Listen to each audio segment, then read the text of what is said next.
ಮೊದಲಿಗೆ ನೋಡಿರಿ ಒಂದು ಬಟ್ಲು ಪುಟಾಣಿನ ಸ್ವಲ್ಪ ಲೈಟಾಗಿ ಬಿಸಿ ಮಾಡ್ಕೊಬೇಕು ನೋಡಿರಿ, ಹುರ್ಕೊಳ್ಳೋದಲ್ಲ, ಬಿಸಿ ಮಾಡ್ಕೊಬೇಕು. ಇವಾಗ ತುಂಬ ಉರಿಯೋದ್ರಿಂದ ಬೇಡ, ಮೊದಲೇ ಹುರಿದಿದ್ದೇ ಇರ್ತಾವೆ.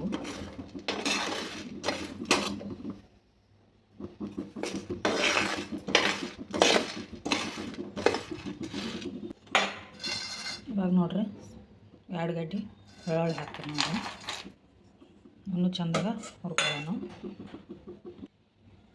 ಈಗ ಒಂದು ಸ್ವಲ್ಪ ಕರಿಬೇವು ಹಾಕ್ತೀನಿ ನೋಡಿರಿ,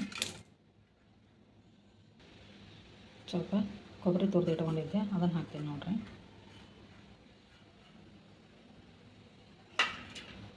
ಇವಾಗ ನೋಡಿರಿ ಇನ್ನೆಲ್ಲ ಚೆಂದಾಗ ಹುರಿ ನೋಡಿರಿ, ಲೈಟಾಗಿ, ತುಂಬ ಹುರ್ಕೊಳ್ಳೋದಿಲ್ಲ.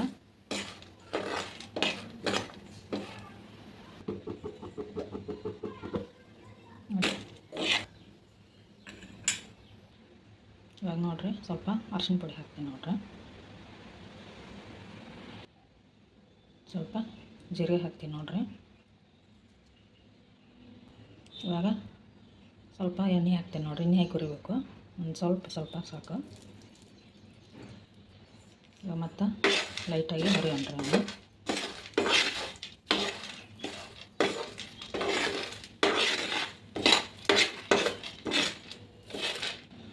ನೋಡಿರಿ ಇಷ್ಟೇ ಚೆನ್ನಾಗಿ ಕಲಿಸ್ಬೇಕು. ಇವಾಗ ಅದಕ್ಕೆ ಎಷ್ಟು ಬೇಕಾದ್ರೆ ನೋಡ್ಕೊಂಡು ಅಷ್ಟು ಖಾರ ಪುಡಿ ಹಾಕ್ತೀನಿ ನೋಡಿರಿ.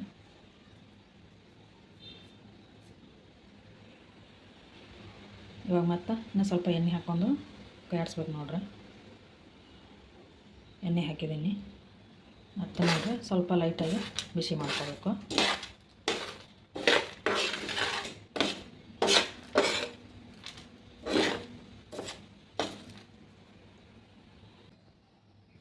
ಈಗ ರುಚಿಗೆ ತಕ್ಕಷ್ಟು ಉಪ್ಪು ಹಾಕ್ತೀನಿ ನೋಡಿರಿ.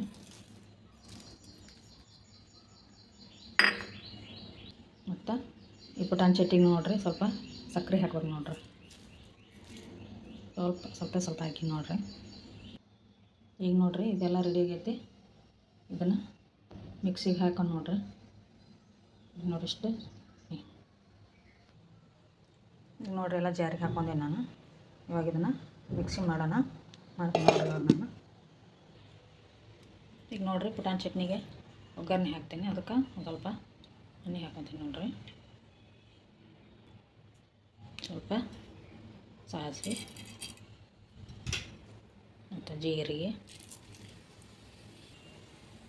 ಈಗ ಒಂದು ಬೆಳ್ಳುಳ್ಳಿ ಜಜ್ಜಿ ಇಟ್ಕೊಂಡಿದ್ದೆ, ಬೆಳ್ಳುಳ್ಳಿ ಹಾಕ್ತೀನಿ ನೋಡಿರಿ, ಮತ್ತು ಸ್ವಲ್ಪ ಕರಿಬೇವು.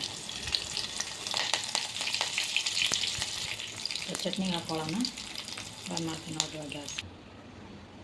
ಈಗ ನೋಡಿರಿ ಚಟ್ನಿನ ಒಂದು ಬೇರೆ ತಟ್ಟಿಗೆ ಹಾಕ್ತೀನಿ ನೋಡಿರಿ, ನೋಡಿರಿ ಎಷ್ಟು ಮಸ್ತ್ ಬಂದೈತಿ ನೋಡಿರಿ, ಚಟ್ನಿ ಎಷ್ಟು ಮಸ್ತ್ ಬಂದೈತಿ.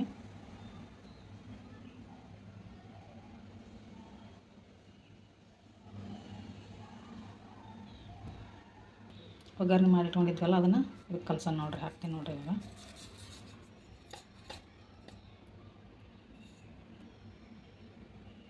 ನೋಡಿರಿ ಹಾಕಿದ್ದೀನಿ ನೋಡಿರಿ, ಎಷ್ಟು ಮಸ್ತ್ ಬಂದೈತಿ. ಪಟ ಅಂತ ಮಾಡ್ಕೊಬೋದು ನೋಡಿರಿ. ಪುಟಾಣಿ ಇದ್ರೆ ನಿಮ್ಮ ಮನೆಯಲ್ಲಿ ಮಾಡಿ ಹೇಳಿ ನನಗೆ. ನೋಡಿರಿ ಇದನ್ನೆಲ್ಲ ಚೆನ್ನಾಗಿ ಕಲಿಸಿ ಒಂದು ಡಬ್ಬಿಗೆ ತುಂಬಿಟ್ಕೊಂಡ್ರೆ ಒಂದು 8 ದಿನ ತಿನ್ಬೋದು ನೋಡಿರಿ.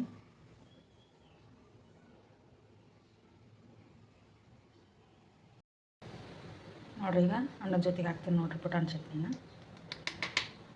ಮಸ್ತಾಗಿ ಬರುತ್ತೆ ನೋಡಿರಿ ಅನ್ನದ ಜೊತೆಗೆ.